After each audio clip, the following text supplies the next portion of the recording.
नमस्ते दोस्तों। आज हम आपको हिंदी कराएंगे। यदि आप चैनल पर नए हैं तो चैनल को सब्सक्राइब कर लें और घंटी वाले बटन को भी दबा लें, जिससे नेक्स्ट आने वाली वीडियो की नोटिफिकेशन आपको मिल सके। और डीएलएड प्रथम सेमेस्टर की यह वीडियो अंतिम है और आपका सिलेबस कंप्लीट हो गया। इस वीडियो के बाद आपका सिलेबस कंप्लीट हो गया। जितने आपके सिलेबस में टॉपिक थे वो हमने करा दिए, और जो भी पेपर में प्रश्न पूछे जाते हैं उस हिसाब से हमने आपको सभी कराए हैं। तो वीडियो को ज़्यादा से ज़्यादा शेयर कीजिए और हिंदी, गणित और संस्कृत इन तीन का सिलेबस जनवरी में कंप्लीट हो जाएगा। मैथ की एक वीडियो और है और आपका सिलेबस कंप्लीट हो जाएगा। इसी प्रकार संस्कृत की 3 वीडियो आएंगी, जिसमें आपका सिलेबस कंप्लीट हो जाएगा, यानी 4 वीडियो और आएंगी और आपके 3 विषय कंप्लीट हो जाएंगे। आप अपने दोस्तों को चैनल सब्सक्राइब कराइए, क्योंकि फरवरी में आपके हम 4 सब्जेक्ट 4 सब्जेक्ट कंप्लीट करा देंगे, यदि आप साथ देंगे तो। क्योंकि मिनिमम 100 व्यू 24 घंटे में आने ज़रूरी हैं। तो आप वीडियो को शेयर करें। देखते हैं दोस्तों, ये अंतिम टॉपिक है आपका। कौशल से रिलेटिव आपके पेपर में हिंदी में प्रश्न पूछे जाते हैं कि कौशल कितने होते हैं या भाषा कौशल कितने होते हैं। तो आप लिख सकते हैं जो भाषा कौशल हैं वो 4 होते हैं। कितने होते हैं? 4। कौन कौन से? सुनना, बोलना, पढ़ना, लिखना। तो सुनना को श्रवण कहते हैं, बोलना को भाषण कहते हैं, और पढ़ना को पठन या वाचन कहते हैं, लिखना को लेखन कहते हैं। ये भी आप ध्यान रखना, कहीं विकल्प में अगर दे दिया जाए तो आप समझ जाएं कि सुनने को श्रवण, बोलना को भाषण और पढ़ना को पठन या वाचन कहते हैं और लिखना को लेखन कहते हैं। आपके पेपर में 2 बार यही प्रश्न पूछा गया है कि भाषा कौशल कितने होते हैं, उन्हें लिखिए। तो आप लिख सकते हैं सुनना, बोलना, पढ़ना, लिखना। तो शॉर्ट में इसे सुबोपलि कहते हैं, यानी सुनना का सु, बोलना का बो, पढ़ना का प और लिखना का लिख लेकर शॉर्ट में इसे सुबोपलि कहते हैं। तो यही इसका क्रम भी है। अगर आपसे पूछा जाए कि कौशल के स्टेप लिखिए, तो आप लिख सकते हैं सुनना, बोलना, पढ़ना, लिखना। पहले सुनना, फिर बोलना, फिर पढ़ना, उसके बाद लिखना। इसी क्रम में आपको लिखने होंगे। देखते हैं दोस्तों, आपको लेखन से जितने भी प्रश्न आए थे वो हम करा चुके हैं। आज पठन से कराएंगे। पठन या वाचन से आपके पेपर में पूछा गया है कि पठन किसे कहते हैं। ये डेफिनेशन आपके पेपर में पूछी गई है। और वाचन कितने प्रकार के होते हैं ये भी प्रश्न आपके पेपर में पूछा गया है। देखते हैं दोस्तों, वाचन या पठन किसी की भी डेफिनेशन आए तो आप लिख सकते हैं। क्या लिखेंगे? लिखित भाव को देखकर पढ़ना, लिखित भाषा को देखकर पढ़ना क्या कहलाता है? वाचन या पठन कहलाता है। अगर आपसे पठन की डेफिनेशन पूछी जाए तो लिख सकते हैं लिखित भाषा को देखकर पढ़ना पठन कहलाता है। अगर वाचन की पूछी जाए तब भी यही लिखेंगे, लिखित भाषा को देखकर पढ़ना वाचन कहलाता है।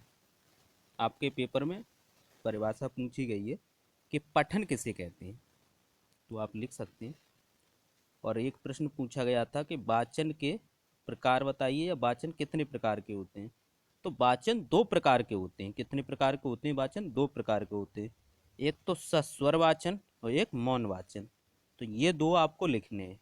देखते हैं दोस्तों वाचन के प्रकार। वाचन दो प्रकार के होते हैं। कितने प्रकार के होते हैं वाचन? दो प्रकार के, सस्वर वाचन और मौन वाचन। और सस्वर वाचन पूछा जाए कितने प्रकार के होते हैं, तो सस्वर वाचन होते हैं दो प्रकार के। सस्वर वाचन भी दो प्रकार के होते हैं। इसमें कौन आता है? आदर्श वाचन और अनुकरण वाचन। तो इस प्रकार आपने वाचन की परिभाषा यानी देखकर पढ़ना क्या कहलाता है? वाचन कहलाता है। वाचन के प्रकार पढ़े, सस्वर वाचन और मौन वाचन। सस्वर वाचन के दो प्रकार हैं, आदर्श वाचन और अनुकरण वाचन। नेक्स्ट देखते हैं दोस्तों इनकी डेफिनेशन। सस्वर वाचन, सस्वर वाचन, स्वर सहित पढ़ना सस्वर वाचन कहलाता है। यानी स्वर सहित पढ़ना क्या कहलाता है? सस्वर वाचन कहलाता है। और इसके अंतर्गत दो डेफिनेशन है, आदर्श वाचन और अनुकरण वाचन। ये आपके पेपर में पूछी जाती हैं। आदर्श वाचन देखते हैं दोस्तों।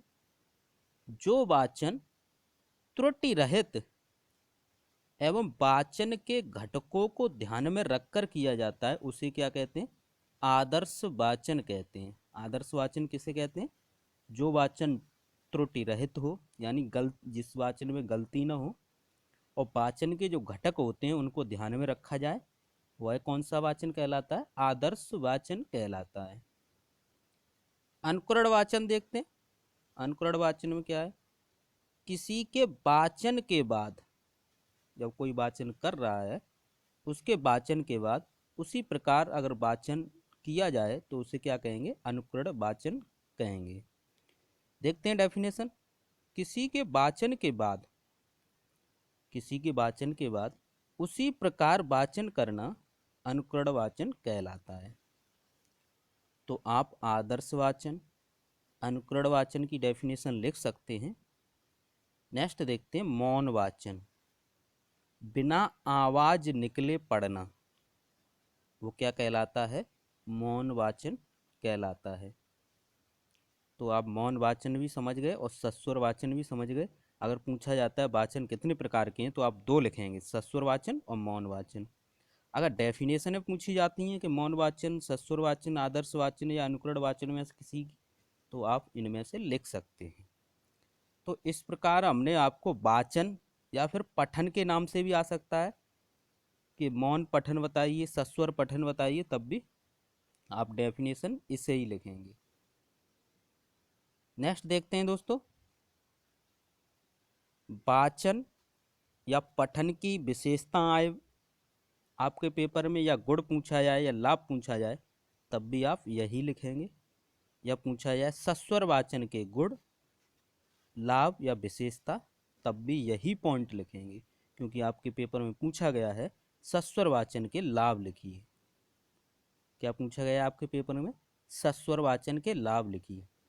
यदि आप जो 2015 से अभी तक जितने भी पेपर हुए हैं उनको सब्जेक्ट वाइज डाउनलोड करना चाहते हैं तो इस वीडियो की डिस्क्रिप्शन में, इस वीडियो के डिस्क्रिप्शन में टेलीग्राम की लिंक है, आप टेलीग्राम लिंक ज्वाइन कर लें। यदि आपने टेलीग्राम ऐप डाउनलोड नहीं किया है तो पहले टेलीग्राम ऐप डाउनलोड कर लें, उसके बाद लिंक काम करेगी। तो आप प्ले स्टोर से जाके टेलीग्राम ऐप डाउनलोड कर लें, उसके बाद लिंक ज्वाइन करें और वहाँ से सभी पेपर डाउनलोड कर लें। हिंदी, संस्कृत और गणित, ये आपके सब्जेक्ट 3 जनवरी में यानी 2-4 दिन में कंप्लीट हम करा देंगे। तो आप जितने भी प्रीवियस ईयर पेपर हैं उनको लगाना स्टार्ट कर दें जो सब्जेक्ट कंप्लीट होते जा रहे हैं। और आप हमारा साथ दीजिए, वीडियो को शेयर करिए।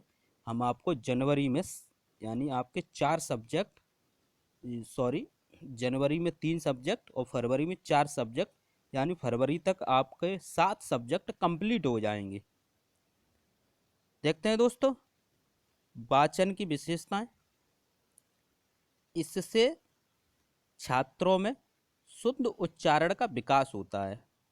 अगर कोई छात्र बार बार किसी विषय को पढ़ता है तो क्या है, जो उच्चारण में उसकी जो गलतियां होती हैं वो धीरे धीरे कम हो जाती हैं, यानी वह शुद्ध उच्चारण करने लगता है। तो इस प्रकार इससे छात्रों में शुद्ध उच्चारण का विकास होता है, यानी शुद्ध उच्चारण की जो प्रोबेबिलिटी है वो बढ़ जाती है। पहले छात्र कम जो पहले छात्र स्टार्टिंग में गलती करेगा, फिर उससे कम गलती करेगा, फिर सबसे कम, यानी शुद्ध उच्चारण करने लगेगा। नेक्स्ट देखते हैं, इससे छात्रों में स्वर के उतार चढ़ाव का विकास होता है। यानी जब पढ़ते समय जो छात्र है कब स्वर का उतार चढ़ाव, यानी कब रुकना है, कब तेज बोलना है, कब धीरे बोलना है, तो ये स्वर के उतार चढ़ाव का उसे ज्ञान हो जाता है और उसके जो स्वरों के उतार चढ़ाव का विकास होता है। नेक्स्ट देखते हैं पॉइंट, इससे छात्रों में समान ध्वनियों में भेद करने का विकास होता है। जैसे कुछ समान ध्वनियाँ होती हैं, जैसे ये सा है और ये सा है, ये समान ध्वनियाँ आती हैं, तो इनमें क्या है कि इनमें छात्र जब पढ़ता है तो इसमें त्रुटि करता है बोलने में।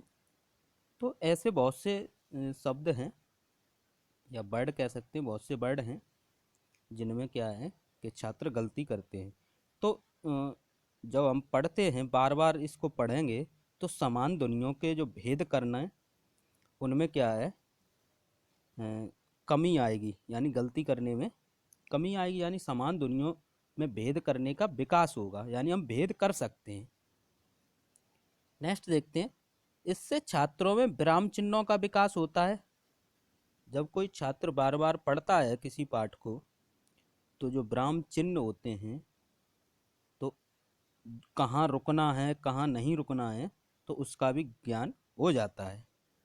नेक्स्ट देखते हैं, इससे छात्रों में विषय वस्तु के भाव को समझकर पढ़ने की क्षमता का विकास होता है। इसीलिए अध्यापक छात्र को किसी पाठ को पढ़वाते हैं। इससे छात्रों में स्पष्ट व शुद्ध पढ़ने की क्षमता का विकास होता है। इससे क्या होता है, छात्रों में स्पष्ट एवं शुद्ध पढ़ने की क्षमता का विकास होता है। तो इस प्रकार आप ये पॉइंट लिख सकते हैं।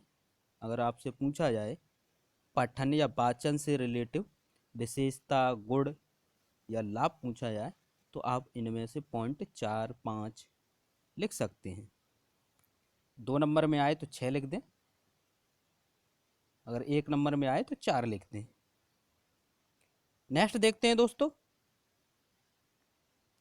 शिक्षण अधिगम सामग्री। ये आपके हिंदी में भी प्रश्न पूछे जाते हैं और संस्कृत में भी पूछे जाते हैं, क्योंकि दोनों ही भाषा हैं। देखते हैं दोस्तों, शिक्षण अधिगम सामग्री वह सामग्री या फिर साधन से भी शिक्षण अधिगम साधन करके प्रश्न पूछा जा सकता है। शिक्षण अधिगम साधन किसे कहते हैं या शिक्षण अधिगम सामग्री किसे कहते हैं, दोनों एक ही बात है। वह सामग्री या फिर साधन जिससे शिक्षण को रुचिकर एवं प्रभावशाली बनाया जाता है, उसे शिक्षण अधिगम सामग्री कहते हैं। उसे क्या कहते हैं, शिक्षण अधिगम सामग्री कहते हैं। नेक्स्ट देखते हैं, शिक्षण अधिगम सामग्री के प्रकार। जो शिक्षण अधिगम सामग्री या साधन 3 प्रकार के होते हैं। एक तो दृश्य सामग्री, एक श्रव्य सामग्री, एक दृश्य श्रव्य सामग्री। तो इस प्रकार कितनी साधन होते हैं या सामग्री होती है, 3, दृश्य, श्रव्य और दृश्य श्रव्य। अब इनके बारे में देखते हैं डिटेल में डेफिनेशन। दृश्य साधन या दृश्य सामग्री ऐसी सामग्री जिसे ऐसी सामग्री जिसे देखकर छात्र किसी विषय को सरलता से समझ जाते हैं, उसे दृश्य सामग्री कहते हैं या दृश्य साधन कहते हैं। जैसे श्यामपट्ट है, चार्ट है, मॉडल है, चित्र है, शब्द कार्ड है आदि। तो ये सभी क्या है, दृश्य साधन है। नेक्स्ट देखते हैं दोस्तों, श्रव्य सामग्री ऐसी सामग्री जिसे सुनकर छात्र किसी विषय को सरलता से समझ जाते हैं उसे श्रव्य सामग्री कहते हैं। जैसे ऑडियो क्लिप, रेडियो, टेलीफोन आदि। नेक्स्ट देखते हैं दोस्तों, दृश्य श्रव्य सामग्री। ऐसी सामग्री जिसे देखकर तथा सुनकर छात्र किसी विषय को सरलता से समझ जाते हैं उसे दृश्य श्रव्य सामग्री कहते हैं। इसके अंतर्गत आपके वीडियो क्लिप, टेलीविज़न, टेलीफोन ये सभी आते हैं। अब इनका एक बार रिवाइज करते हैं शॉर्ट में। दृश्य यानी देखकर छात्र विषय को समझें, उसे क्या कहेंगे? दृश्य यानी देखकर समझें। श्रव्य सुनकर समझें, श्रव्य में क्या है? सुनकर समझें। और दृश्य श्रव्य में क्या है? देखकर तथा सुनकर समझें। तो इस प्रकार आप शॉर्ट में जो की पॉइंट होते हैं उनको ध्यान रखकर भी आप डेफिनेशन स्वयं बना सकते हैं। तो इस प्रकार हमने आपको ये साधन कराए। नेक्स्ट देखते हैं, श्रव्य दृश्य या दृश्य श्रव्य साधन एक ही बात है। श्रव्य दृश्य या फिर दृश्य श्रव्य साधन पूछे जाएं, उनके लाभ, गुण या विशेषता पूछी जाए तो आप ये पॉइंट लिख सकते हैं। क्या लिख सकते हैं? इससे जो छात्र होते हैं वो सक्रिय रहते हैं। जब आपको कोई मूवी दिखाई जाती है, आपके विषय से रिलेटिव कोई वीडियो दिखाई जाती है, तो क्या है, छात्र क्या है, उसे ध्यानपूर्वक देखते हैं। तो इससे छात्र सक्रिय रहते हैं। इससे छात्रों में विचार और कल्पना शक्ति दोनों का विकास होता है। तो उसके बारे में छात्र सोचते हैं और कल्पना करते हैं। इससे जो छात्रों को ज्ञान प्राप्त होता है वह स्थायी होता है, क्योंकि अगर आप किसी वस्तु को चित्र रूप में देख लेंगे तो आपका दिमाग अधिक दिनों तक उसको स्टोर करके रखेगा। तो जो दृश्य श्रव्य या श्रव्य दृश्य जो साधन हैं उनके अंतर्गत आपसे पूछा जाए लाभ, गुण या विशेषता, तो ये आप लिख सकते हैं। इससे छात्र रुचिपूर्वक समझते हैं। इससे क्या है, जो छात्र हैं वो रुचि लेकर समझते हैं, उन्हें रुचि उत्पन्न होती है उनमें। इसके माध्यम से छात्र कठिन विषय के प्रकरण को सरलता से समझ जाते हैं। अगर कोई कठिन विषय है उसको भी आप सरलता से समझा सकते हैं।